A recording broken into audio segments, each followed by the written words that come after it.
સંસ્કારી નગરી વડોદરામાં દશા માતાજીના 10 દિવસીય પર્વની પૂર્ણાહુતિ સાથે આજે ગુરવા વિસ્તારમાં બનાવવામાં આવેલા કૃત્રિમ તળાવ ખાતે મોટી સંખ્યામાં માઈ ભક્તોએ શ્રદ્ધા અને ભક્તિભાવપૂર્વક દશા માતાજીની પ્રતિમાઓનું વિસર્જન કર્યું હતું.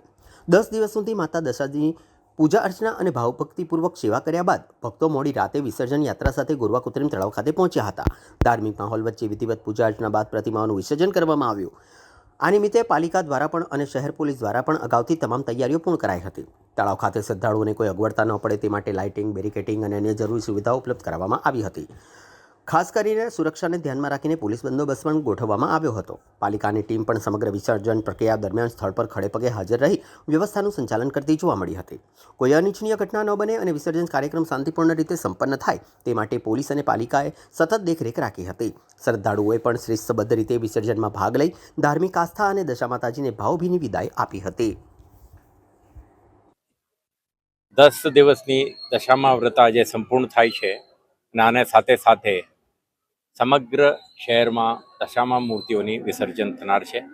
આના માટે શહેરમાં પૂર્વ, પશ્ચિમ, ઉત્તર, દક્ષિણમાં 8 જેટલા કૃત્રિમ તળાવો આપણે તૈયાર કરી છે, જેમાં બેરિકેડિંગ, ઇલ્યુમિનેશન, તરપાઓ અને ક્રેન, આપણે expert swimmers, emergency response system આ બધાથી સુસજ્જિત કરીને પોલીસ અને હોમગાર્ડ, ફાયર સર્વિસીસમેન, હેલ્થ સર્વિસીસ ટીમ બધાને તૈનાત કરીને એક સુરક્ષિત માહોલમાં વિસર્જનનો કાર્યક્રમ સંપન્ન થાય તે માટે તમામ તૈયારીઓ થઈ ચૂક્યા છે.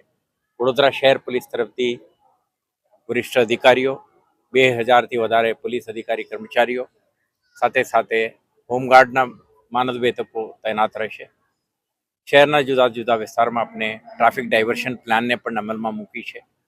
તો મને વિશ્વાસ છે કે આ સમગ્ર કાર્યક્રમ એક શાંતિપૂર્ણ માહોલમાં સંપન્ન થશે.